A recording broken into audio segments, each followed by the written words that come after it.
En los medios digitales en este momento atraviesan todo el currículum, Sí. porque cada vez más están integrados en el mundo cultural.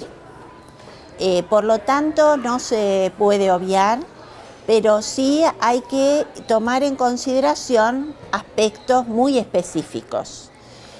Por ejemplo, primero tiene que estar dirigido tanto a la formación literaria como a la formación del estudiante, como a la constitución del ciudadano, en esos tres ámbitos. En lo literario tiene muchísimo peso, y que ahora estamos investigando, la lectura del medio audiovisual. En este momento estamos haciendo muchos materiales que yo les voy a dejar, en los cuales los alumnos tienen que aprender a leer un audiovisual con la complejidad que eso significa de interpretar la trama de sentido que se constituye entre lo visual, lo auditivo y la producción escrita. Los tres aspectos y la multiplicidad de lenguajes que lo constituyen permiten construir sentido. No es cada uno de los elementos aislados. Las investigaciones están mostrando que los alumnos consideran uno u otro, pero lo que la escuela tiene que enseñar es a la posibilidad de construir la coherencia de la producción audiovisual y no pegar para que quede lindo, sino construir sentido. Hay que trabajar mucho esto, que la escuela tienen que estar muy preparados los docentes, saber mucho sobre lenguajes, cuestión que no está en la formación, por eso se deja de lado. Otra cuestión que sí venimos trabajando mucho es el tema de lo que es Internet, pero que ahora se vincula con las redes sociales. Entonces empiezan a aparecer nuevos fenómenos. Por ejemplo, en literatura, sigo en literatura, en este momento hay redes que se llaman fanfiction, donde los chicos ingresan a esa red por el gusto sobre una producción cultural, una película, un libro, un material de una serie, y a partir de ahí empiezan a producir, y las producciones son más colaborativas y eso abre un mundo que nosotros no conocíamos, lo que implica que uno continuamente tiene que estar tratando de capturar cuáles son esas transformaciones que la cultura nos está trayendo como una oportunidad maravillosa, ¿sí? Lo mismo con las reseñas, que cada vez tenemos reseñas más complejas, desde los youtubers que hemos visto hasta los booktubers, pero ahora, por ejemplo, una docente, una profesora, se le ocurrió hacer Instagramtuber, que lo que hacen es reseñas en Instagram, es decir, meterse en una red social que los niños y jóvenes están permanentemente en contacto, para utilizar esa herramienta, y además ellos continuamente se están recomendando libros, series. Bueno, es otro espacio.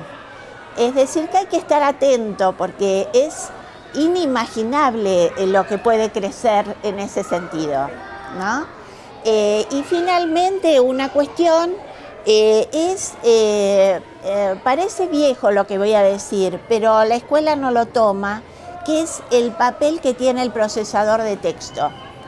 Como que todavía el maestro está muy adherido al papel y no se usa el procesador en serio para todo el proceso del texto. No sé si ustedes lo usan. Desde el principio, el procesador ha sido creado para procesar, no para que quede bonito al final. Y hay que utilizar las herramientas que tiene ese procesador, además de lo colaborativo y de que uno puede entrar a internet.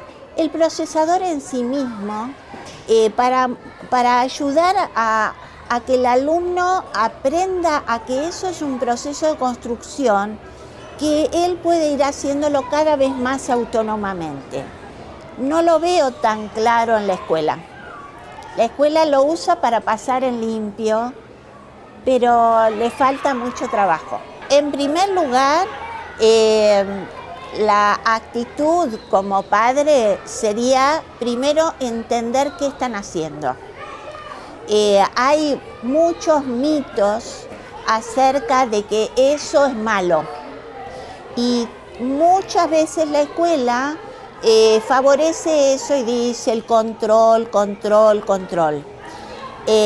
Así como recién di ejemplos de cuestiones que son absolutamente creativas de parte de los alumnos, e incluso el año pasado habíamos visto en Fundamental 2 o en Media cómo la producción audiovisual muestra que los alumnos están muy interesados por los libros, por ejemplo. La sociedad dice, los chicos no leen. Y los booktubers es un invento de los niños y de los jóvenes. Y eso muestra que ellos son los más interesados en los libros y las editoriales muestran eso. Por lo tanto, habría que entender más profundamente en el marco familiar qué es lo que están haciendo y qué tipo de intercambios se producen, porque algunos son de una enorme complejidad y muy interesantes.